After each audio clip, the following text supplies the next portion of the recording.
Welcome to smart education X Y Z. आज हम बच्चों कक्षा 10 का विज्ञान का मॉडल पेपर 9 है उसके बारे में डिस्कस करेंगे। चलो स्टार्ट करते हैं आज की वीडियो। तो बच्चों आज का जो पहला सवाल है बहुविकल्पिक प्रश्न है।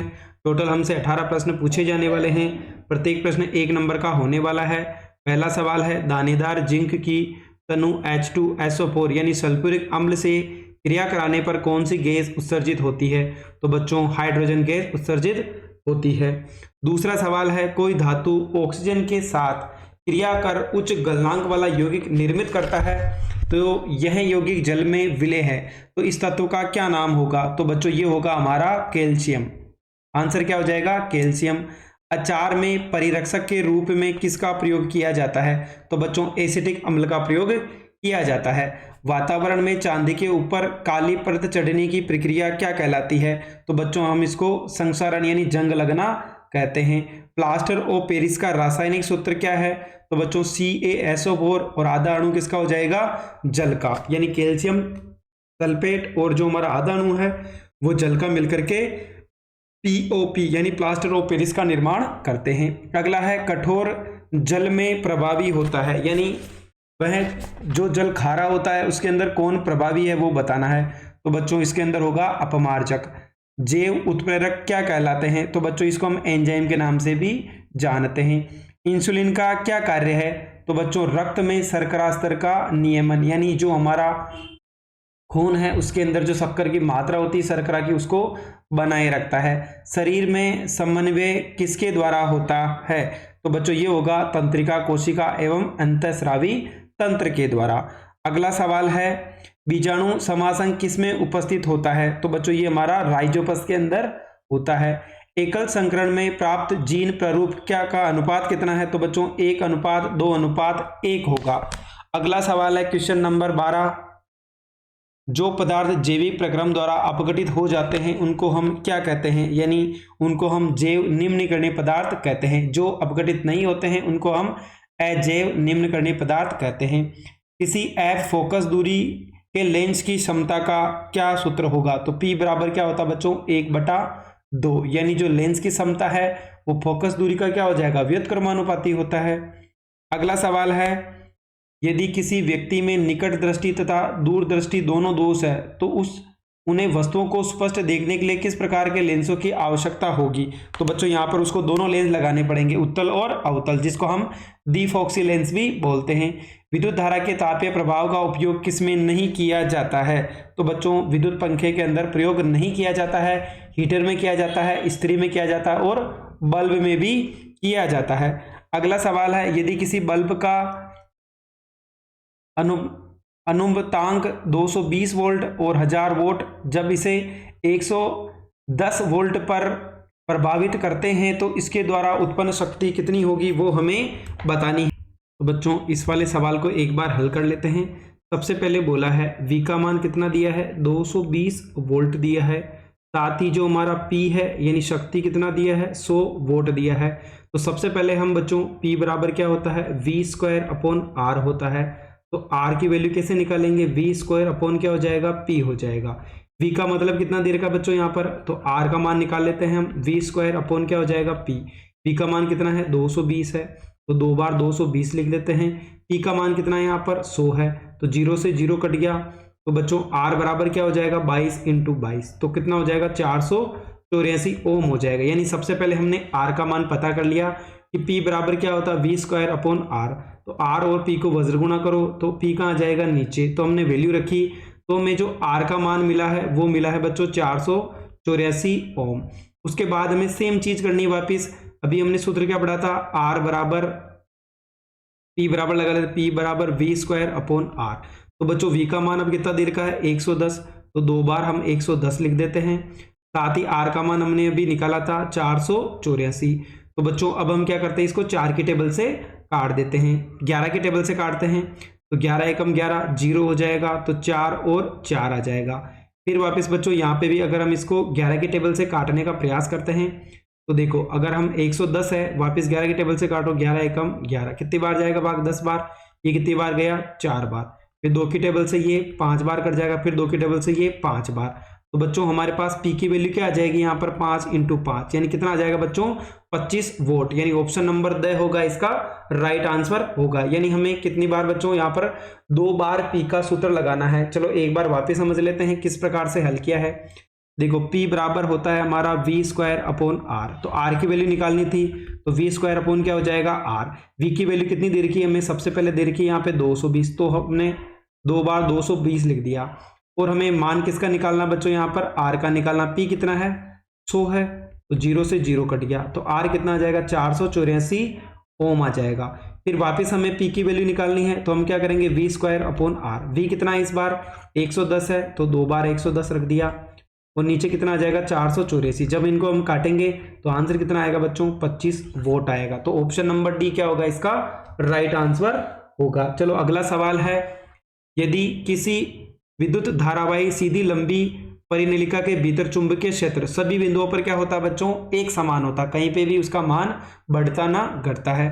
पश्चिम की ओर प्रेक्षित कोई धनावेशित कण किसी चुंबकीय क्षेत्र द्वारा उत्तर की ओर विक्षेपित हो तो चुंबकीय क्षेत्र की दिशा क्या होगी बच्चों ऊपरी मुखी होगी, यानी ऊपर की ओर होगी।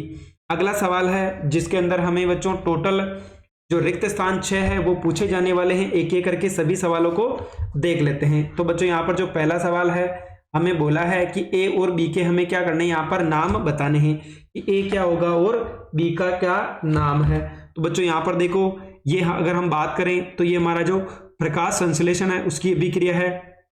अगर हम बात करें तो ए का नाम तो क्या होगा बच्चों, इस वाले सवाल के अंदर अगर हम ए का नाम पता करने की कोशिश करें तो ये तो हमारा क्या होगा बच्चों क्लोरोफिल होगा। पहला तो क्या हो जाएगा हमारा क्लोरोफिल जो हरी पत्तियों में पाया जाता है। अगर हम बी की बात करें तो बी क्या हो जाएगा बच्चों सूर्य का प्रकाश, यानी जो पेड़ पौधे होते हैं वो वातावरण से तो कार्बन डाइऑक्साइड गैस लेते हैं, जो पौधे की जड़ें होती है वहां से जल का और खनिज लवणों का अवशोषण करते हैं और हरी पत्तियों से क्लोरोफिल लेते हैं और सूर्य के प्रकाश के द्वारा एक तो शर्करा यानी ग्लूकोज और साथ में ऑक्सीजन गैस क्या करते हैं मुक्त करते हैं। अगला है विद्युत अपघटनी परिष्करण में शुद्ध धातु विद्युत अपघट्य से निक्षेपित हो जाती है, तो बच्चों वो कहां पर हो जाती है कैथोड पर एकत्रित हो जाती है। शरीर के विभिन्न अंगों के समस्त कार्यों में संतुलन तथा सामंजस्य बनाकर शरीर पर नियंत्रण करने वाले तंत्र को क्या कहा जाता है, तो उसको हम तंत्रिका तंत्र कहते हैं। तो इसका आंसर क्या होगा तंत्रिका तंत्र। अगला है हमारे द्वारा उत्पादित कचरे का एक गंभीर पर्यावरण समस्या है, यानी उसका बच्चों क्या करना है निपटान, यानी उसको हटाना एक गंभीर समस्या है। वोल्टमीटर को सदैव उन बिंदुओं से संयोजित करते हैं जिनके बीच विभवांतर मापन करना हो, तो हमें पता है तो वोल्टमीटर को हमेशा कौन से क्रम में लगाते हैं, हम उसको समांतर क्रम या उसको पार्श्व क्रम भी कहते हैं, उसके अंदर संयोजित किया जाता है। लघु पतन के समय परिपथ में विद्युत धारा का मान बहुत अधिक बढ़ जाता है, बहुत अधिक बढ़ जाता है, जिससे क्या हो जाता है अति भारण की समस्या उत्पन्न हो जाती है। चलो अगला सवाल देख लेते हैं। इसके बाद अगला सवाल है बच्चों जिसके अंदर हमें अति लघुत्तरात्मक प्रश्न पूछे गए हैं, यानी हमें यहाँ पर प्रत्येक प्रश्न 1 नंबर का पूछे जाने वाला है। पहला है भोजन पकाने के लिए किन तेलों का उपयोग करना चाहिए, तो बच्चों हमें असंतृप्त वसा वाले तेलों का प्रयोग करना है, ना कि संतृप्त वसा वाले तेलों का प्रयोग करना चाहिए। दूसरा है कंकाली या ढांचा रासायनिक समीकरण किसे कहते हैं, तो वह रासायनिक समीकरण जिसमें दोनों ओर तत्वों के परमाणुओं की संख्या संतुलित न हो कंकाली या रासायनिक समीकरण कहलाता है। जिसके अंदर अभिकारकों और उत्पादों में जो परमाणु है उनकी संख्या अगर बराबर नहीं हो तो असंतुलित समीकरण होती है, उसको हम किस नाम से जानते हैं बच्चों, यहाँ पर कंकाली समीकरण या ढांचा समीकरण के नाम से जानते हैं। अगला सवाल है कि Cu यानी कॉपर सल्फेट और 5 जल के अणुओं का विशिष्ट नाम क्या है, तो बच्चों इसको हम रासायनिक नाम नीला थोथा के नाम से भी जानते हैं। एनोड पंख किसे कहते हैं, जब धातुओं को विद्युत अपघटनी परिष्करण विधि द्वारा शुद्ध रूप में प्राप्त करते हैं तो अविलेय अशुद्धियां एनोड तली पर निक्षेपित हो जाती है, जिसको हम एनोड पंख के नाम से जानते हैं। यानी जितनी भी अशुद्धियां होती है वो कहां पर एकत्रित हो जाती है एनोड पे, और जो शुद्ध धातु है यानी कॉपर है वो कहां एकत्रित हो जाती है हमारा कैथोड पर। जहां पर ये अशुद्धियां एकत्रित होती है उनको हम एनोड पंख के नाम से जानते हैं। अगला है बच्चों एटीपी के एक अणु में विखंडन में कितनी ऊर्जा मुक्त होती है, यानी हमें बताना है कितनी ऊर्जा मुक्त होती है। तो बच्चों एटीपी में जब अंतस्थ फॉस्फेट सह लगनता खंडित होती है तो 35.5 किलो जूल प्रति मोल के तुल्य ऊर्जा मोचित होती है, यानी खर्च होती है। कोशिका विभाजन को प्रेरित करने वाला मुख्य पादप हार्मोन कौन सा है? तो बच्चों हमें पता है पौधों के अंदर बहुत सारे हार्मोन पाए जाते हैं, तो यहाँ पर एक नाम क्या है? साइटोकाइनिन है। जिब्रेलिन भी होता है, बहुत सारे होते हैं। तो डीएनए का महत्व बताइए। तो कोशिका के केंद्रक में पाए जाने वाले गुणसूत्रों के डीएनए के अणुओं में आनुवंशिक गुणों का संदेश होता है जो जनक से संतति पीढ़ी में जाता है, यानी ऐसे लक्षण जो अपने माता पिता से अपने बच्चों में स्थानांतरित होते हैं वो क्या कहलाते हैं बच्चों? यहाँ पर आनुवंशिक लक्षण कहलाते हैं। आनुवंशिकता किसे कहते हैं? प्राणियों में पीढ़ी दर पीढ़ी चलने वाले पूर्वजों के लक्षणों और गुणों को आनुवंशिकता कहते हैं, यानी संतति पीढ़ी में, यानी जनक पीढ़ी से संतति पीढ़ी में जो भी उनके गुण या लक्षण है वो अपनी आगे आने वाली पीढ़ी में ट्रांसफर हो जाते हैं, जिसको हम आनुवंशिकता के नाम से जानते हैं। निम्नलिखित आरेख को अपनी उत्तर पुस्तिका में खींचकर लेंस का किरण पथ कर पूर्ति कीजिए। तो बच्चों यहाँ पर हमें किरण पथ बनाना है। जब वस्तु कहाँ पर हो, यहाँ पर 2F पे है तो वो कहाँ पर मिलेगी बच्चों? F से होकर गुजरेगी, या इसको हम क्या कहेंगे बच्चों? F2 भी कह सकते हैं। तो इसका अगर हम रेखा चित्र देखें तो ये कहाँ से गुजरेगी? मुख्य फोकस से होकर गुजरती है, और जो इसका बिंदु बनेगा यानी इसका जो प्रतिबिंब बनेगा वो बिंदु के आकार का बनेगा। मोतियाबिंद की शल्य चिकित्सा के बाद आंखों में प्रयुक्त लेंस का नाम बताना है। तो बच्चों वो होगा इंट्राओक्यूलर लेंस, यानी IOL के नाम से भी जाना जाता है। अगला सवाल है कि वो 12 वोल्ट विभवांतर के दो बिंदुओं के बीच, यानी विभवांतर यानी V का मान कितना दे रखा है? 12 वोल्ट। कुलाम यानी यहाँ पर आवेश का मात्रक है 2 कुलाम। तो हमें बताना कार्य है, तो W बराबर क्या होता है बच्चों? V इंटू Q होता है। तो V का मान तो 12 है, Q का मान 2 है, तो कितना हो जाएगा बच्चों? 24 जूल, क्योंकि कार्य का मात्रक क्या होता है? जूल। तो हमारा आंसर कितना हो जाएगा? 24 जूल हो जाएगा। चुंबकीय क्षेत्र की तीव्रता का मात्रक क्या होता है बच्चों? तो ओस्टेड होता है। अब ये बच्चों हमारे जो भी अति लघुतरात्मक प्रश्न थे वो हमने देख लिए। अब हम जितने भी लघुतरात्मक प्रश्न हैं एक एक करके सभी को हल करेंगे, साथ ही इनके बारे में एक एक करके जानने का प्रयास करेंगे। चलो पहला सवाल है, श्वसन एवं प्रकाश संश्लेषण किस प्रकार की रासायनिक अभिक्रिया हैं? इनका संतुलित समीकरण भी हमें लिखना है। तो बच्चों पहला है श्वसन की बात करें तो यहाँ पर देखो ग्लूकोज है यानी C6H12O6 है। अगर हम इसकी अभिक्रिया ऑक्सीजन के साथ करवाएं तो कार्बन डाइऑक्साइड, जल और ऊर्जा का निर्माण होता है। तो ये बच्चों ऊष्माक्षेपीय अभिक्रिया है। कौन सी है? जिसके अंदर ऊर्जा का निर्माण होता है, ऊष्माक्षेपीय अभिक्रिया कहलाती है। दूसरा है प्रकाश संश्लेषण, यानी कार्बन डाइऑक्साइड और जल की अभिक्रिया कराने पर सूर्य का प्रकाश और क्लोरोफिल की उपस्थिति में तो बच्चों यहाँ पर एक तो ग्लूकोज बनेगा, ऑक्सीजन और जल का निर्माण होता है। इसको हम ऊष्माशोषी अभिक्रिया के नाम से जानते हैं। अगला है विरंजक चूर्ण का रासायनिक सूत्र और एक उपयोग बताइए। तो बच्चों विरंजक चूर्ण का रासायनिक सूत्र कैल्शियम ऑक्साइड और क्लोराइड हो जाएगा, यानी CaOCl2 होता है। इसका उपयोग विरंजक चूर्ण का उपयोग पेयजल को शुद्ध करने में किया जाता है, यानी जो पीने का पानी होता है उसको रोगाणु मुक्त करने के लिए हम विरंजक चूर्ण का प्रयोग करते हैं। बेकिंग सोडा का रासायनिक सूत्र और एक उपयोग बताना है तो सोडियम हाइड्रोजन कार्बोनेट हो जाएगा इसका रासायनिक नाम। बेकिंग सोडे का उपयोग सोडा अम्ल अग्निशामक के रूप में किया जाता है, यानी आग बुझाने वाले यंत्रों में हम बेकिंग सोडा का प्रयोग करते हैं। अगला बच्चों, आपने तांबे के मलिन बर्तन को नींबू या इमली के रस से साफ करते समय देखा होगा। यह खट्टे पदार्थ बर्तन को साफ करने में क्यों प्रभावी होते हैं? तो तांबा यानी कॉपर वायु में उपस्थित आर्द्र कार्बन डाइऑक्साइड से अभिक्रिया करके बेसिक कॉपर कार्बोनेट यानी CuCO3 बनाता है, जिसके कारण बर्तन मलिन हो जाते हैं। जब बर्तन को नींबू या इमली के रस से साफ किया जाता है तो इसमें उपस्थित अम्ल बर्तन पर उपस्थित बेसिक कॉपर कार्बोनेट से क्रिया करके उसे विलय कर देता है, जिससे बर्तन साफ हो जाता है। यानी बच्चों जो हमारा अम्ल है वो क्या होता है? खट्टा होता है। तो नींबू क्या हो जाएगा? हमारा खट्टा पदार्थ है। यानी जैसे ही हमारा बर्तन अगर खराब हुआ तो उसके अंदर कौन सी अभिक्रिया हो गई बच्चों? यहाँ पर क्षारक हो गया। यानी क्षारक को अगर हमें कम करना है तो उतनी ही मात्रा में हमें अम्ल मिलाना होगा, जिससे क्या हो जाएगा? विलयन उदासीन हो जाएगा और जो भी जंग उसके अंदर लगा हुआ बर्तन में वो आसानी से हट जाता है। पीत रस क्या है? पाचन में इसकी भूमिका को समझाइए। यकृत द्वारा स्रावित पाचक रस को पीत रस कहते हैं।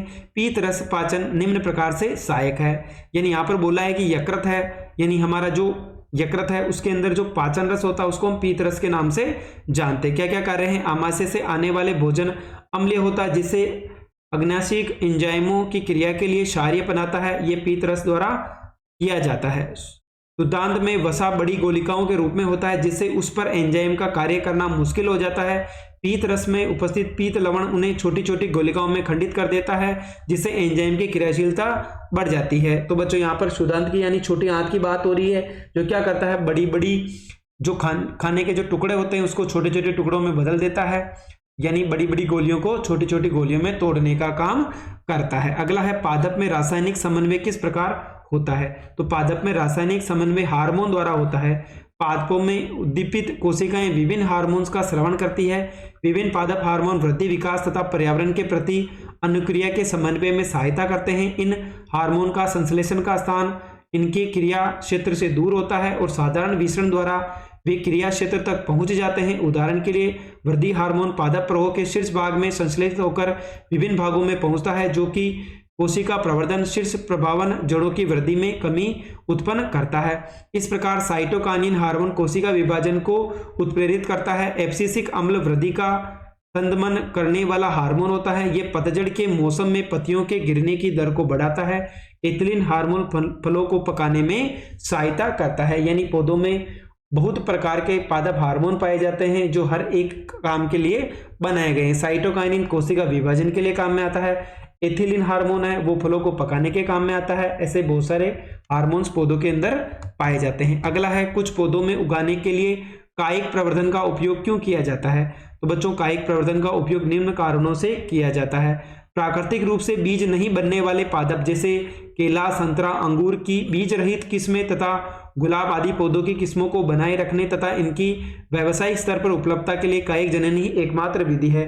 यानी ऐसे पौधे जिसके अंदर बीज नहीं पाया जाता है उनसे वैसा ही पौधा बनाने के लिए हम कायिक प्रवर्धन जो विधि है उसके द्वारा नया पौधा तैयार करते हैं, जैसे केला है, संतरा है और अंगूर के बीज हैं। बीज द्वारा उत्पन्न पादपों से फल तथा पुष्प प्राप्त होने की काफी समय लगता है तथा सभी बीजों के अंकुरण एवं पादप बनने में निश्चितता नहीं होती है, जबकि कायिक जनन सुनिश्चित होता है। इससे कम समय में ही पुष्प और फल लग जाते हैं। यानी जो पौधों बीजों के द्वारा बनाए जाते हैं उनमें फल और पुष्प बड़ी समय बाद आते हैं, जबकि अगर आपने कोई भी पौधा कायिक प्रवर्धन के द्वारा उगाया है तो उसके अंदर फल और पुष्प बहुत जल्दी ही आ जाते हैं। कायिक जनन से प्राप्त पुष्प एवं फलों गुणों में मात्र पादप से पूर्णतः समान होते हैं, जिससे वांछित गुण पीढ़ी दर पीढ़ी बने रहते हैं, जबकि बीजों से उत्पन्न पादपों के गुण निम्न स्तर के हो जाते हैं। यानी कायिक प्रवर्धन से जो भी पौधा उगाया है वो सेम जो उसकी मादक पीढ़ी है यानी मातृ पीढ़ी है वैसा का वैसा ही होता है, जबकि बीज में ऐसा नहीं होता है। कायिक जनन से उत्पन्न पादपों की उत्पादन क्षमता अधिक होती है, यानी उनकी जो उत्पादन क्षमता है वो बीजों की तुलना में अधिक होती है। अगला है आनुवंशिकी को किसका विज्ञान माना जाता है। एक जीन वंशागति एवं बहुजीनी वंशागति में अंतर बताइए। तो आनुवंशिकी को आनुवंशिकता और विभिन्नताओं का विज्ञान माना जाता है, यानी ऐसे लक्षण जो एक पीढ़ी से दूसरी पीढ़ी में ट्रांसफर होते हैं आनुवंशिकता कहलाता है। विभिन्नता यानी कुछ ऐसी विभिन्नताएं भी होना जरूरी है, अगर उनमें विभिन्नता नहीं पाई जाएगी तो जनक पीढ़ी और संतति पीढ़ी में कोई भी अंतर देखने को नहीं मिलेगा। यानी जो कमियां उनकी जनक पीढ़ी में है वही कमियां उनकी जो संतति पीढ़ी है उसमें भी देखने को मिलेगी, इसलिए उनमें विभिन्नताओं का पाया जाना आवश्यक है। एक जीन वंशागति और बहुजीनी वंशागति में अंतर। तो एक जोड़ी जीन के माध्यम से एक जीनी वंशागति बनती है, अनेक जोड़ी जीनों के माध्यम से बहुजीनी वंशागति बनती है। जब एक ही जोड़ी जीन हो तो एक जीन वंशागति, जब बहुत सारे जोड़ी जीन हो तो क्या हो जाएगा बहुजीनी वंशागति। जनक स्पष्टतः दो लक्षण प्रारूप वर्गों के अंतर्गत आते हैं। शुद्ध नस्ल वाले जनक जो दो लक्षण प्ररूपी वर्गों के अंतर्गत आते हैं।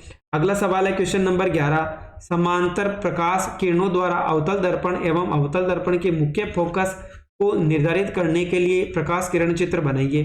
तो बच्चों ये हमारा क्या हो जाएगा प्रकाशिक यानी प्रकाश है, फोकस दूरी मुख्य फोकस हो जाएगा। इधर भी ये क्या हो जाएगा बच्चों हमारा मुख्य फोकस। सबसे पहले दिया है हमें अवतल दर्पण, यानी जिसका क्या हो परावर्तक पृष्ठ का हो बच्चों बाहर की ओर अंदर की ओर, जिसका बाहर की ओर वो क्या हो जाएगा हमारा उत्तल दर्पण हो जाएगा। सूर्योदय के समय सूर्य रक्ताप क्यों प्रतीत होता है। रक्ताप का मतलब है बच्चों की सूर्यास्त सूर्योदय से 2 मिनट पहले सूरज दिखना स्टार्ट हो जाता है, सूर्यास्त के 2 मिनट बाद भी सूर्य का दिखाई देना। प्रातःकाल के समय सूर्य क्षितिज के निकट होता है। सूर्य की किरणों में हम तक पहुंचने के लिए वातावरणीय मोटी परतों से होकर गुजरना पड़ता है। नीले और कम तरंगदैर्ध्य के प्रकाश का अधिकांश भाग वहां उपस्थित कणों के द्वारा प्रकीर्णित कर दिया जाता है। हमारी आंखों तक पहुंचने वाला प्रकाश अधिक तरंगदैर्ध्य का होता है, इसलिए सूर्योदय सूर्यास्त के समय हमें रक्त प्रताप प्रतीत होता है। अगला है चुंबकीय क्षेत्र रेखाओं के गुण बताइए। तो चुंबकीय क्षेत्र की रेखाओं के गुण निम्नलिखित है। सबसे पहले चुंबकीय क्षेत्र की रेखाएं आपस में एक दूसरे को प्रतिच्छेद नहीं करती है, यानी चुंबक के 2 ध्रुव है N और S, यानी यहाँ से निकलने वाली चुंबकीय क्षेत्र की रेखाएं एक दूसरे को प्रतिच्छेद नहीं करती है। ये काल्पनिक रेखाएं चुंबक के उत्तरी ध्रुव से निकलती है और दक्षिण ध्रुव में विलीन हो जाती है, यानी चुंबक के बाहर इनकी दिशा क्या होगी, N से S की तरफ, और चुंबक के अंदर क्या होगी, S से N की तरफ होगी। चुंबक के भीतर इनकी दिशा दक्षिण से क्या होती है, उत्तर की तरफ होती है। इन रेखाओं के किसी बिंदु पर खींची गई स्पर्शरेखा दिशा चुंबकीय क्षेत्र की दिशा को निरूपित करती है। चुंबकीय बल रेखाएं उस स्थान पर अधिक सघन होती है जहां चुंबकीय क्षेत्र की तीव्रता अधिक होती है, तथा उस स्थान पर चुंबकीय क्षेत्र की तीव्रता कम होती है जहां चुंबकीय बल रेखाएं परस्पर स्थित होती है। चुंबकीय क्षेत्र की रेखाएं एक बंद वक्र का निर्माण करती है, यानी इस प्रकार से एक बंद आकृति का निर्माण करती है जिसको हम बंद वक्र के नाम से जानते हैं। चुंबक के दोनों ध्रुव पर जो चुंबकीय क्षेत्र की रेखाएं हैं, यानी यहाँ पर क्या होगा, चुंबकीय क्षेत्र की रेखाएं ज्यादा होगी क्योंकि यहाँ पे प्रबल बल लगेगा। अगला है धातुओं की अम्ल तथा क्षारक से अभिक्रिया कैसे होती है, क्या यह सभी धातु तथा सभी अम्लों से होती है, उदाहरण देकर समझाइए। दूसरा है एंटासिड क्या है, उदाहरण दीजिए। तो धातु अम्ल से क्रिया करके एक तो हाइड्रोजन गैस और तथा अम्ल के अवशिष्टों के साथ मिलकर धातु का यौगिक बनाती है जिसे हम लवण कहते हैं। अम्लों के साथ धातु की अभिक्रिया को किस प्रकार से दर्शा सकते हैं। तो बच्चों सबसे पहले मैग्नीशियम धातु है, इसकी हम अम्ल यानी H2SO4 जो H+ आयन देते हैं वो हमारे अम्ल कहलाते हैं। तो H2SO4 यानी सल्फ्यूरिक अम्ल हो गया। साथ ही क्या बनेगा बच्चों, एक तो लवण बनेगा और एक हमारी हाइड्रोजन गैस बनेगी, यानी मैग्नीशियम सल्फेट, और साथ में क्या बनेगा, हाइड्रोजन गैस मुक्त होगी। केवल सक्रिय धातु ही हाइड्रोजन अम्लों से क्रिया करके H2 गैस देती है। कुछ धातुओं क्षारों से क्रिया करके H2 गैस देती है तथा लवण भी बनाती है, जैसे जिंक और एल्यूमिनियम है। सोडियम हाइड्रोक्साइड जो OH- आयन देते हैं वो क्षारक कहलाते हैं।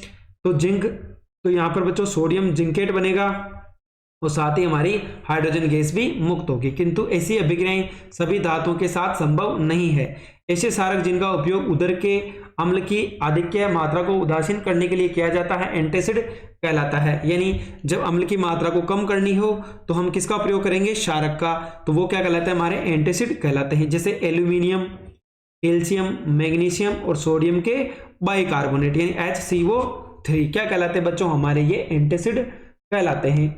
अगला सवाल है पीएच स्केल किसे कहते हैं, इससे किसी विलयन की अम्लीय तथा क्षारीयता प्रकृति किस प्रकार से पता कर सकते हैं। तो बच्चों सबसे बीच में क्या होता है, हमारा 7 होता है पीएच का मान, तो विलयन क्या होगा, उदासीन। अगर इससे पीएच का मान 7 से कम है तो हमारा जो विलयन होगा वो क्या होगा, अम्लीय होगा, और इससे ज्यादा होने पर क्या होगा, क्षारकीय होगा। यानी 7 से नीचे जाने पर H+ आयन का मान बढ़ता है और 7 से ऊपर जाने पे OH आयन का मान बढ़ता है। तो पीएच किसी विलयन में उपस्थित हाइड्रोजन आयन की सांद्रता ज्ञात करने के लिए एक स्केल विकसित किया गया है जिसे हम पीएच स्केल कहते हैं। इसे पी पर एक जर्मन शब्द पुसांस से बना है जिसका अर्थ है शक्ति। तो बच्चों यहाँ पर एक स्केल दे रखा है। इस पीएच स्केल से 0 से 14 तक पीएच को ज्ञात कर सकते हैं, यानी 0 से लगाकर 14 तक के अंक होते हैं। साधारणतः पीएच को ऐसी संख्या के रूप में देखते हैं जो किसी विलयन की अम्लता क्षारीयता को दर्शाती है। हाइड्रोनियम यानी H3O आयन की सांद्रता जितनी अधिक होती है पीएच उतना ही कम होता है। अगला है किसी भी उदासीन विलयन के पीएच का मान कितना होता है, 7। जैसे हमारा बच्चों जो शुद्ध जल है उसका मान कितना होता है, 7। यदि पीएच स्केल में किसी विलयन का मान 7 से कम है तो अम्लीय होगा, और अगर 7 से ज्यादा है तो उसका मान क्या होगा, OH आयन की सांद्रता बढ़ेगी, यानी विलयन क्या हो जाएगा, हमारा क्षारीय हो जाएगा। अगला सवाल है मानव के शुक्राणु व मानव के अंड में क्या अंतर है, जनन किसे कहते हैं। तो बच्चों शुक्राणु और अंडाणु की बात हो रही है। इसे नर युग्मक में पाया जाता है जबकि ये मादा के अंदर पाया जाता है। इसका निर्माण वृषण में होता है, इसका निर्माण अंडाशय में होता है। शुक्राणु लंबे होते हैं एवं इनमें पूंछ भी पाई जाती है। ये अंड गोलाकार होते हैं तथा इनमें पूंछ नहीं होती है। ये गतिशील होते हैं, ये गतिशील नहीं होते हैं। आकार में शुक्राणु अंडे से छोटे होते हैं, अंड शुक्राणु से बड़े होते हैं। शुक्राणुओं का उत्पादन अधिक संख्या में होता है, मानव में प्रति माह केवल एक ही अंड का उत्पादन होता है। दूसरा है जनन, किसे कहते हैं? किसी जीवधारी द्वारा अपने जैसे प्रतिरूप अथवा संतान उत्पन्न करने की प्रक्रिया जनन कहलाती है। यानी ऐसे जीव जो अपने जैसे ही समान जीव उत्पन्न करते हैं वो जनन कहलाता है। दो तरह के होते हैं हमारे, अगर हम जनन की बात करें तो लैंगिक और अलैंगिक। जिसके अंदर दो जीव भाग लगते हैं वो लैंगिक कहलाता है, जिसके अंदर केवल या तो नर या मादा एक ही जीव भाग लेता है वो हमारा अलैंगिक जनन कहलाता है। अथवा का सवाल है, अपरा यानी प्लेसेंटा किस प्रकार से भ्रूणीय परिवर्तन में सहायक होता है? वयस्क में शुक्रवाहिनी को हटाकर उसके स्थान पर रबड़ की नलिका लगा दी जाए तो क्या प्रभाव पड़ेगा? तो अपरा निम्न प्रकार से भ्रूणीय परिवर्तन में सहायक होता है। अपरा द्वारा ही पोषक पदार्थ मादा से भ्रूण को प्रदान किए जाते हैं। अपरा भ्रूण व मादा के बीच O2 और CO2 का विनिमय में सहायक होता है। मादा तथा भ्रूण के रक्त माध्यम द्वारा महत्वपूर्ण पदार्थों का आदान प्रदान करना। अपरा द्वारा स्रावित प्रोजेस्टेरोन पूरे गर्भकाल तक गर्भ में सीधा रहता है। विकासशील भ्रूण द्वारा उत्पन्न अपशिष्ट पदार्थों का निपटान प्लेसेंटो के माध्यम से मां के रुधिर में स्थानांतरण कर दिया जाता है। वयस्क में शुक्रवाहिनी को हटाकर उसके स्थान पर रबड़ की नलिका लगा दी जाए तो शुक्राणु का गमन नहीं हो पाएगा, क्योंकि शुक्रवाहिनी की कोशिकाएं विशेष तरल पदार्थों का स्रावन करती है जो शुक्रवाहिनी के मार्ग को शुक्राणुओं के गमन हेतु चिकना बनाती है। इसके साथ ही शुक्रवाहिनी की दीवार में पेशियों में तरंग उत्पन्न होती है जिससे शुक्राणु आगे बढ़ते हैं तथा रबड़ की नलिका में शुक्राणु का गमन नहीं होगा। अगला है क्वेश्चन नंबर 16, खाद्य स्तर एवं खाद्य श्रृंखला किसे कहते हैं? नीचे दिए गए जीवों की आहार श्रृंखला का सर्जन कीजिए। कीट, बाज, घास, सांप और मेंढक। इस सर्जित आहार श्रृंखला के तृतीय पोषी के जीव का नाम बताइए। इस श्रृंखला के किस जीव में अजैव निम्नलिखित रसायनों की सांद्रता अधिकतम होगी? इससे संबंध परिघटना का नाम भी लिखिए। तो पारिस्थितिकी तंत्र में प्रत्येक जीव भोजन प्राप्त हेतु अन्य जीवों पर निर्भर करता है। भोजन प्राप्ति का क्रम निम्न प्रकार से है। सबसे पहले उत्पादक यानी पेड़ पौधे हैं। पेड़ पौधे को खाने वाले प्राथमिक उपभोक्ता, प्राथमिक उपभोक्ता को खाने वाले द्वितीयक और द्वितीयक को खाने वाले तृतीयक, और सबसे ऊपर होगा हमारा सर्वोच्च उपभोक्ता। इस प्रकार खाने व खाए जाने वाले जीवों की श्रृंखला को खाद्य श्रृंखला कहते हैं तथा प्रत्येक स्तर को खाद्य स्तर कहते हैं। घास को कौन खाता है? कीट, कीट को मेंढक, मेंढक को सांप, सांप को बाज के द्वारा खाया जाता है। इस प्रकार सर्जित आहार श्रृंखला में तृतीय पोषी कौन हो गया? हमारा मेंढक हो गया और सांप हो गया। बाज में अजैव निम्नलिखित रसायनों की सांद्रता अधिकतम होती है। इससे संबंधित परिघटना का नाम जैव आवर्धन कहा जाता है। अथवा का सवाल है, वर्तमान समय में प्रदूषण से संबंधित दो प्रमुख चिंताजनक घटनाएं क्या क्या है उनके बारे में बताना है। तो बच्चों, पहला, वर्तमान समय में प्रदूषण से संबंधित दो प्रमुख चिंताजनक घटनाएं, ओजोन परत का अपक्षय और अपशिष्ट निपटान यानी कचरा प्रबंधन। ओजोन परत का अपक्षय, ओजोन O3 के अणु ऑक्सीजन के 3 परमाणुओं से बनते हैं। ओजोन एक घातक गैस, परंतु यह सूर्य से आने वाली पराबैंगनी किरणों से पृथ्वी को सुरक्षा प्रदान करती है। यह पराबैंगनी किरणें जीवों के लिए अत्यंत हानिकारक है। उदाहरण के लिए यह विकिरण मानव की त्वचा कैंसर उत्पन्न करती है। साथ ही वायुमंडल के उच्च स्तर पर पराबैंगनी किरणों के प्रभाव से ऑक्सीजन अणुओं से ओजोन बनती है जो सुरक्षा आवरण का कार्य करती है, परंतु 1980 से वायुमंडल में ओजोन की मात्रा में तीव्रता से गिरावट आने लगी है। क्लोरोफ्लोरोकार्बन जैसे मानव संश्लेषित रसायनों को इस मुख्य कारक माना गया है। इन रसायनों का उपयोग रेफ्रिजरेटर, अग्निशमन के लिए किया जाता है। ओजोन की घटती मात्रा के कारण ही 1987 में संयुक्त राष्ट्र पर्यावरण कार्यक्रम UNEP के सर्वानुमति बने ही CFC के उत्पादन में 1986 के स्तर पर भी सीमित रखा गया है। कचरा प्रबंधन, वर्तमान में किसी भी नगर एवं कस्बे में जाने पर चारों तरफ कचरे के ढेर दिखाई देते हैं। हमारी जीवन शैली में हो या सुधार के साथ साथ उत्पादित कचरे की मात्रा भी अधिक होती जा रही है। हमारी अभिवृद्धि में परिवर्तन भी एक महत्वपूर्ण भूमिका निर्वाह करते हैं। ये प्रयोज्य वस्तुओं का प्रयोग अधिक करने पर लगे हैं। पैकेजिंग के तरीकों में बदलाव से अजैव निम्न वस्तुओं के कचरे में पर्याप्त वृद्धि हुई है। उदाहरण के लिए कुछ वर्षों पूर्व रेलगाड़ियों में चाय कांच के गिलासों में दी जाती थी जो चाय वालों को वापस कर दिए जाते थे, परंतु बाद में स्वच्छता एवं स्वास्थ्य को ध्यान में रखते हुए डिस्पोजल कप तथा गिलास के उपयोग को बढ़ावा दिया गया। उस समय किसी ने भी कल्पना नहीं की थी कि प्रतिदिन लाखों की संख्या में उपयोग किए जाने वाली कपों का प्रभाव क्या होगा। अत्यधिक उपयोग के कारण वर्तमान में एक अजैव निम्नलिखित वस्तुओं के कचरे में पर्याप्त वृद्धि हो रही है, जिसका हमारे पर्यावरण पर नकारात्मक प्रभाव पड़ रहा है। इस प्रकार हमारे द्वारा उत्पादित कचरे का निपटान एक गंभीर पर्यावरणीय समस्या बनता जा रहा है। क्वेश्चन नंबर 17 है बच्चों, चलो इसको भी देख लेते हैं। सबसे पहले हमें एक प्रतिरोध दे रखा है, R1 2 ओम है, R2 कितना है 4 ओम और R3 4 ओम है। साथ ही हमारा जो विभवांतर है वो 6 वोल्ट है। तो हमें क्या बताना, प्रतिरोध बताना है, I का मान बताना है, और जो R1 है इसके अंदर कितना विद्युत धारा का मान है। तो बच्चों देखो, सबसे पहले अगर हम यहाँ की बात करें तो ये दोनों कौन से क्रम में, R1 R2 श्रेणी क्रम में है, और इन दोनों की बात करें तो समांतर। तो सबसे पहले हमें समांतर क्रम देखना है, तो ये और ये दोनों समांतर है। समांतर में ये श्रेणी है तो 2 और 4 को जोड़ो, यानी श्रेणी क्रम में क्या होता है R1 प्लस R2 होता है। ये 2 में 4 जोड़ो तो कितना ओम हो जाएगा हमारे पास 6 ओम, यानी इस पूरे का 6 ओम हो गया, नीचे का 4 है। अब ये दोनों कौन से क्रम में है बच्चों, समांतर क्रम में। तो 1/R1 प्लस 1/R2 हो जाएगा, तो 1/4 और 1/6, एलसीएम कितना आ जाएगा 12, यानी 3 प्लस 2 तो 5 कितना हो गया 12, यानी R डैश का मान हो जाएगा 12/5। तो कितना हो जाएगा, ये हमारा हो जाएगा बच्चों 2.4 एम्पियर हो जाएगा, ये 2.4 ओम हो जाएगा। यानी जो तुल्य प्रतिरोध है वो कितना हो गया हमारे पास 2.4 ओम हो गया। दूसरा बोला है आई का मान बताना है, तो ओम के नियम से V = IR, आई बराबर क्या होता है V/R। तो V का मान कितना है यहाँ पर 6 है, और अभी हमने जो प्रतिरोध निकाला वो कितना है बच्चों 2.4 ओम है। तो इससे जो विद्युत धारा का मान आएगा 2.5 एम्पियर आ जाएगा, यानी जो सेकंड का आंसर होगा 2.5 एम्पियर।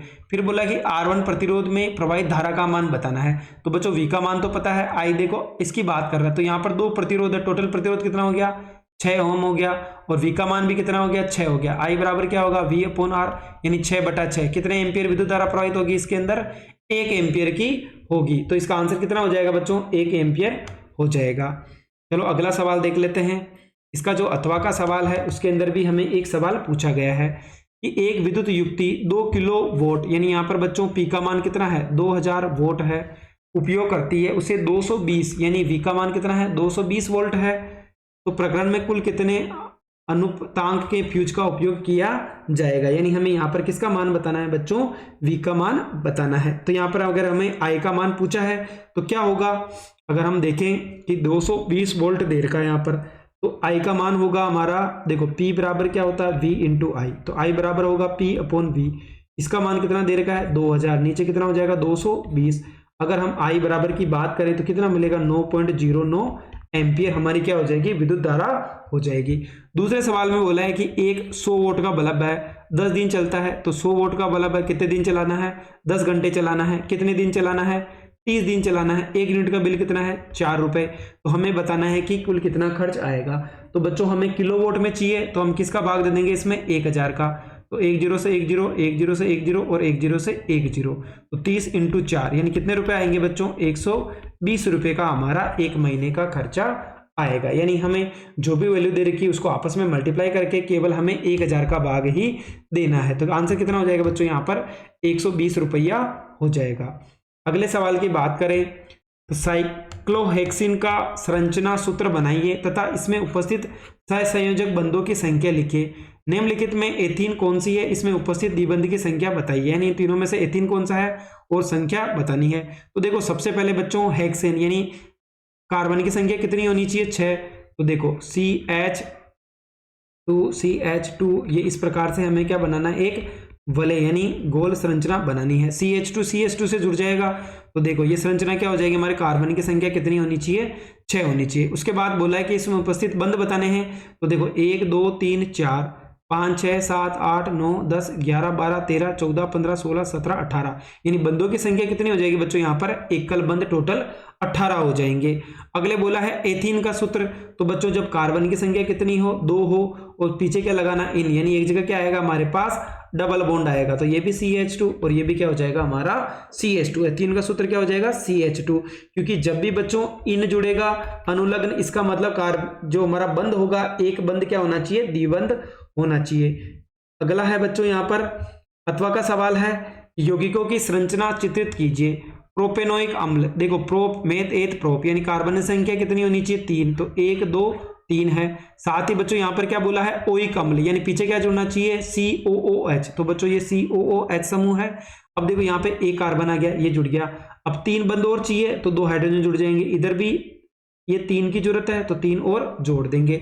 अगला है क्लोरोपेंटेन, यानी हमें बताना है बच्चों जब भी क्लोरीन हो, अगर आगे 1 2 3 नहीं है, इसका मतलब सबसे पहले क्लोरीन जुड़ेगा। कार्बन की संख्या कितनी है, यहाँ पर 5 है, तो 1 2 3 4 5। साथ ही अगर क्लोरीन आप इधर जोड़ो चाहे इधर जोड़ो, बाकी बचे हुए बंद कार्बन को 4 और बंद की आवश्यकता होगी इलेक्ट्रॉन की, तो वो सबके साथ क्या करेगा, 4 के साथ साझेदारी करके हाइड्रोजन के साथ अपना आबंध पूरा कर लेगा। पेंटेनोन, पेंट यानी बच्चों कार्बन की संख्या कितनी होनी चाहिए, 5, और पीछे क्या जुड़ रहा है, ओन जुड़ा है, यानी कौन सा, कीटोन समूह, यानी CO बंद होना जरूरी है। तो मेथ, एथ, प्रो, ब्यूट, पेंट, यानी 5 है तो पेंट हो गया, CO जोड़ दिया तो पीछे क्या आ जाएगा, नोन। अब जितने कार्बन बचे हुए उनको हम हाइड्रोजन के साथ जोड़ देंगे। अगला है ब्यूटेनेल, तो बच्चों यहाँ पर COH समूह आना चाहिए। कौन सा समूह आएगा बच्चों, एल्डिहाइड समूह है, जिसके अंदर CHO समूह जुड़ता है, वो हमारा एल हो जाएगा। क्या हो जाएगा बच्चों, यहाँ पर एल जुड़ जाएगा। ब्यूट, मेथ, एथ, प्रोप, ब्यूट, यानी कार्बन की संख्या कितनी होनी चाहिए, 4 होनी चाहिए। कितनी हो जाएगी, 4, और COH समूह जुड़ जाएगा, जहां पे हाइड्रोजन की आवश्यकता उतने हाइड्रोजन और जोड़ लेंगे। निम्नलिखित को किस प्रकार से संग्रहित किया जाता है, मनुष्यों में भोजन से उत्पन्न ऊर्जा, दूसरा है पादपों में अनुपयोगी कार्बोहाइड्रेट, और दूसरा बोला है यहाँ पर श्वसन और प्रकाश संश्लेषण में अंतर बताइए। तो मनुष्य में भोजन से प्राप्त ऊर्जा ATP, एडिनोसिन ट्राइफॉस्फेट के रूप में संग्रहित होती है। तो बच्चों ATP की फुल फॉर्म याद होनी चाहिए, एडिनोसिन ट्राइफॉस्फेट के रूप में संग्रहित होती है। पादपों में अनुपयोगी कार्बोहाइड्रेट्स स्टार्च मंड के रूप में संचित होता है। श्वसन और प्रकाश संश्लेषण में अंतर, इसमें शर्करा का विघटन होता है, इसमें शर्करा का निर्माण होता है। यह प्रकाश और अंधकार दोनों में होती है, जबकि प्रकाश संश्लेषण केवल दिन में ही होती है, क्योंकि सूर्य का प्रकाश का होना आवश्यक है। इसमें O2 का उपभोग तथा H2O यानी जल और कार्बन डाइऑक्साइड का उत्पादन होता है। इसमें CO2 और जल का उपयोग करके हम ऑक्सीजन का उत्पादन करते हैं। सभी जीव जीवित कोशिकाओं में होता है, ये केवल पर्णहरित कोशिकाओं में ही होता है। प्रत्येक कोशिका के कोशिका द्रव्य तथा माइटोकॉन्ड्रिया में होती है, ये केवल क्लोरोप्लास्ट यानी पौधे की हरी पत्तियों में ही पाया जाता है। अगला सवाल है, बचे हुए भोजन को अवशोषित करने के लिए शुद्धांत को कैसे अभिकल्पित किया गया है। श्वसन के लिए ऑक्सीजन प्राप्त करने की दिशा में एक जलीय जीव की उपेक्षा स्थलीय जीव किस प्रकार लाभप्रद है। जैसे हमारे जैसे बहुकोशिकीय जीवों में ऑक्सीजन की आवश्यकता पूरी करने में विसरण क्यों अपर्याप्त है। तो बच्चों एक एक करके सभी का आंसर देख लेते हैं। पहला है, शुद्धांत के आंतरिक स्तर पर अनेक अंगुली जैसी प्रवर्ध होते हैं, जिन्हें दीर्घ रोम कहते हैं। ये अवशोषण का सतही क्षेत्रफल बढ़ा देते हैं। दीर्घ रोम में रुधिर वाहिकाओं की बहुतिया होती है, जो भोजन को अवशोषित करके शरीर की विभिन्न कोशिकाओं तक पहुंचाता है। जलीय जीव जल में विलेय ऑक्सीजन का उपयोग करते हैं, क्योंकि जल में विलेय ऑक्सीजन की मात्रा वायु में उपस्थित मात्रा की तुलना में बहुत कम है, इसलिए जलीय जीवों की श्वास दर स्थलीय जीवों की अपेक्षा अधिक तेज होती है। इसके विपरीत स्थलीय जीव श्वसन के लिए वायुमंडल की ऑक्सीजन का उपयोग करते हैं। विभिन्न जीवों में ये ऑक्सीजन भिन्न भिन्न अंगों द्वारा ग्रहण की जाती है। सभी अंगों में एक रचना होती है जो उसे स्थायी क्षेत्रफल को बढ़ाती है, और ऑक्सीजन बाहुल्य वायुमंडल के संपर्क में रहता है। अर्थात वायु में 21% ऑक्सीजन होती है, जबकि जल में 1% से भी कम होती है। अतः स्थलीय जीव जलीय जीव की तुलना में अधिक ऑक्सीजन ग्रहण करते हैं। हमारे जैसे बहुकोशिकीय जीवों में सभी कोशिकाएं अपने आसपास के पर्यावरण के सीधे संपर्क में नहीं रह सकती, इसलिए साधारण विसरण सभी कोशिकाओं की ऑक्सीजन की आवश्यकता की पूर्ति करने के लिए पर्याप्त नहीं है। आज का अंतिम सवाल है बच्चों, क्वेश्चन नंबर 20, प्रकाश के परावर्तन से क्या समझते हैं। प्रकाश के परावर्तन को चित्र द्वारा समझाइए।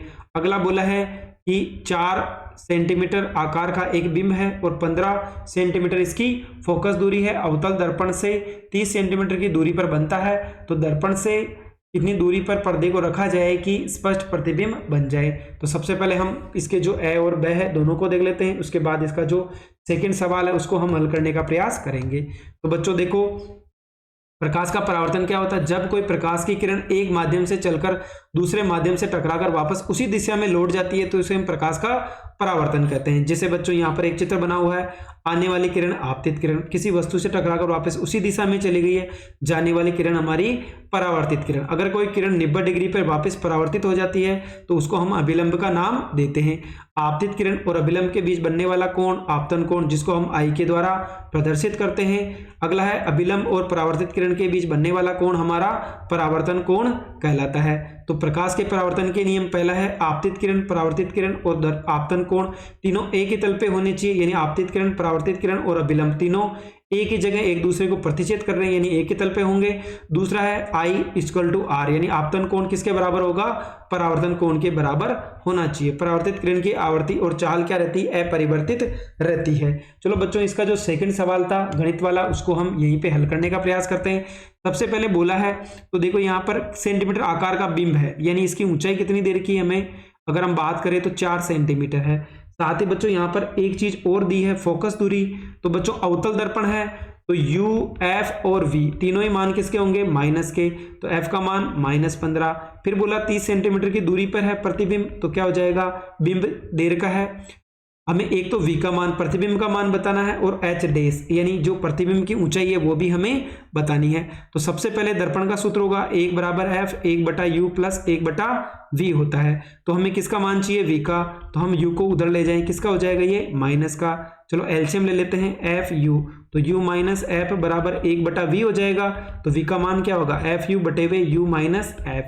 F का मान कितना है, -15, U का मान -3, -30 और माइनस प्लस क्या हो जाएगा, 15। तो ऊपर तो माइनस प्लस हो गया, तो 15 इंटू कितना हो गया, 30, और नीचे माइनस का 15, 15 से 15 कट गया, तो कितना आ जाएगा, V का मान -30 आ जाएगा, यानी पहली वैल्यू है -30 हो गया। दूसरा सूत्र बच्चों हमने पढ़ा है, आवर्धन बराबर क्या होता है, अगर हम इसको ऊपर हल करने का प्रयास करें तो H डेस बराबर क्या होता है, M = H डेस अपॉन H बराबर -V/U। H डेस का मान कितना है हमें निकालना है, H का मान कितना दे रखा है, 4। V का मान अभी हमने निकाला था, कितना है बच्चों हमारे पास, 30 आया। तो माइनस प्लस हो जाएगा, नीचे कितना है, -30, 30 से 30 कट गया एक बार। इन H डेस का मान भी कितना आ जाएगा हमारे पास, यहाँ पर 4 सेंटीमीटर आ जाएगा, यानी इसका मान कितना होगा बच्चों, हमारे पास 4 सेंटीमीटर होगा। वो किसका होगा बच्चों, माइनस का, क्योंकि माइनस का चिन्ह भी यहाँ पर है। बच्चों आप यहाँ पे आंसर देख सकते हो, वैसे आपको अगर ऊपर समझ में आया तो बहुत अच्छी बात है। अगला है वाहनों के पश्च दृश्य दर्पण के रूप में उपयोग लिए जाने वाले गोलीय दर्पण का नाम लिखिए और किरण चित्र भी उसका बनाइए। दिए गए अवतल दर्पण के बिंब तथा प्रतिबिंब का अनुपात 5:3 है, तो उसी दर्पण के लिए प्रतिबिंब तथा फोकस दूरी के अनुपात की तुलना कीजिए। तो हम देख लेते हैं, सबसे पहले वाहनों के लिए, तो बच्चों वाहनों में पश्च दर्पण के रूप में उत्तल दर्पण का उपयोग किया जाता है, यानी बच्चों ये हमारा कौन सा हो गया यहाँ पर, उत्तल दर्पण, जिसको हम चित्र के द्वारा बताना है। दूसरा सवाल है बच्चों, यहाँ पर बोला है बिंब और प्रतिबिंब की दूरी, यानी U और V का अनुपात दे रखा है 5:3। तो हमें बोला है कि प्रतिबिंब यानी V और F फोकस दूरी का अनुपात हमें बताना है। चलो किस प्रकार से करेंगे एक बार इसको देख लेते हैं। देखो क्वेश्चन के अंदर हमें दे रखा है कि U और V 5:3 है, तो हमें पता है कि अनुपात क्या होता है, V/U होता है, यानी ये हमारा दर्पण का सूत्र हो गया। तो सबसे पहले क्या किया बच्चों, इसको ऊपर V से गुणा कर दिया, क्योंकि हमें किसका अनुपात चाहिए, V और F का। तो U तो हमें हटाना पड़ेगा, तो V/F हो गया। इधर दोनों तरफ क्या आ गया हमारे पास, V से V कट गया, कितना आ गया इसका मान 1। V का मान हमें -3 दे रखा है, और क्योंकि यहाँ पे बच्चों माइनस का चिन्ह भी आता है, तो नीचे क्या आ जाएगा हमारा 5 आ गया, प्लस क्या आ जाएगा, V से V कट गया तो 1 आ गया। अब देखो हमें क्या करना है, यहाँ पर एलसीएम ले लेते हैं, यानी इधर कितना आ जाएगा 5, तो -3 + 5 तो कितना आ जाएगा ऊपर 2/5 आ जाएगा, यानी V और F का जो अनुपात होने वाला है, यानी प्रतिबिंब की दर्पण से दूरी और जो हमारी फोकस दूरी है, दोनों के बीच का जो अनुपात होगा 2:5 होगा। तो बच्चों ये आज हमने जो कक्षा 10 का विज्ञान का मॉडल पेपर 9 था उसको कंप्लीट कर लिया है। साथ ही हमने जो विज्ञान के डेस्क वर्क थी, ये उसका लास्ट मॉडल पेपर था, 9 के 9 ही हमने हल कर लिए हैं। अगर आपको इसके जो पहले के वीडियो देखने हैं तो आप हमारी प्लेलिस्ट के द्वारा उन सभी वीडियो को देख सकते हैं। अगर आपको हमारी मेहनत पसंद आई हो तो चैनल को लाइक करें, सब्सक्राइब करें और अपने दोस्तों के साथ भी शेयर करें।